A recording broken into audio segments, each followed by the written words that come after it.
Assalamualaikum warahmatullahi wabarakatuh. Hai sahabatku semua, kembali lagi bersama saya Muhammad Dio Irzwansyah, mahasiswa Komunikasi Penyiaran Islam, Fakultas Dakwah, Universitas Islam Negeri Sumatera Utara. Nah, di video kali ini Dio akan membahas tentang pengertian teori komunikasi. Jadi adapun tujuan maksud dari pembuatan video ini ialah untuk memenuhi syarat ujian akhir semester pada mata kuliah teori komunikasi. Oke, selanjutnya ialah saya akan menjelaskan pengertian teori komunikasi. Teori komunikasi adalah satu pandangan dan strategi yang akan membentuk alat rangka kerja untuk sesuatu perkara yang hendak dilaksanakan.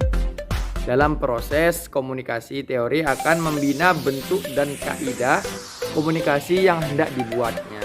Nah, begitu. Selanjutnya ialah macam-macam teori komunikasi menurut para ahli. Jadi, teori komunikasi menurut para ahli ada banyak sekali dan sangat mudah dipelajari.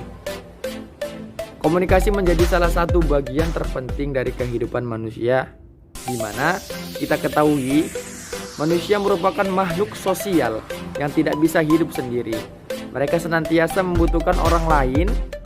Hal terpenting dalam menjalin hubungan dengan orang lain adalah komunikasi.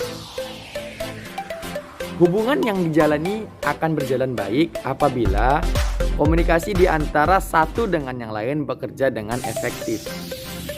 Oleh karena itu, mengingat pentingnya komunikasi, seiring berkembang kehidupan manusia, muncul yang namanya teori komunikasi.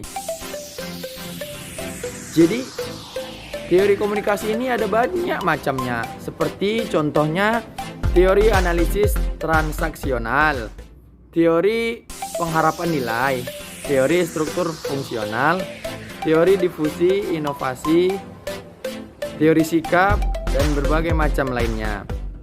Nah, di video kali ini Dio akan mengambil satu macam teori komunikasi saja, yaitu tentang teori operant conditioning atau Skinner. Nah, di teori ini pertama kali dikemukakan oleh Skinner pada tahun 1904 sampai 1990. Skinner menganggap penghargaan dan motivasi adalah dua faktor penting dalam pembelajaran. Tidak hanya itu, Skinner berpendapat bahwa tujuan psikologi dalam komunikasi adalah untuk mengontrol tingkah laku. Nah, pada teori ini, seorang guru memberikan penghargaan atau nilai tinggi yang bertujuan agar anak menjadi lebih rajin.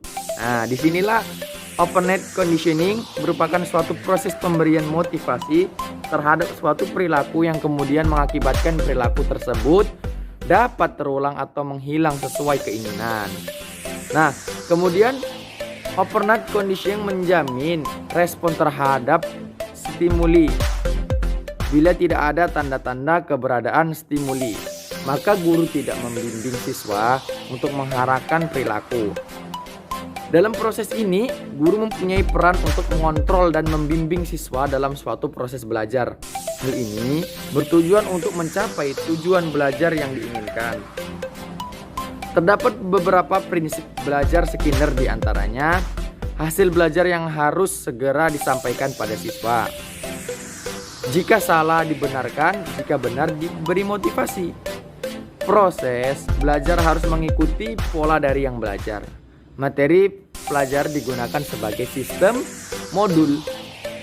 Selanjutnya, dalam proses pembelajaran lebih mementingkan aktivitas sendiri, sedangkan hukuman tidak berlaku untuk itu. Lingkungan perlu dimodifikasi untuk menghindari hukuman.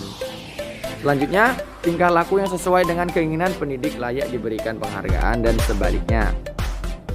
Nah, mungkin hanya itu penjelasan dari pengertian teori operant conditioning atau Skinner. Semoga apa yang telah saya sampaikan dan semoga video yang saya sampaikan ini dapat menambah khazanah pengetahuan kita masing-masing. Terima kasih atas segala perhatiannya. Mohon maaf atas segala kekurangannya. Assalamualaikum warahmatullahi wabarakatuh.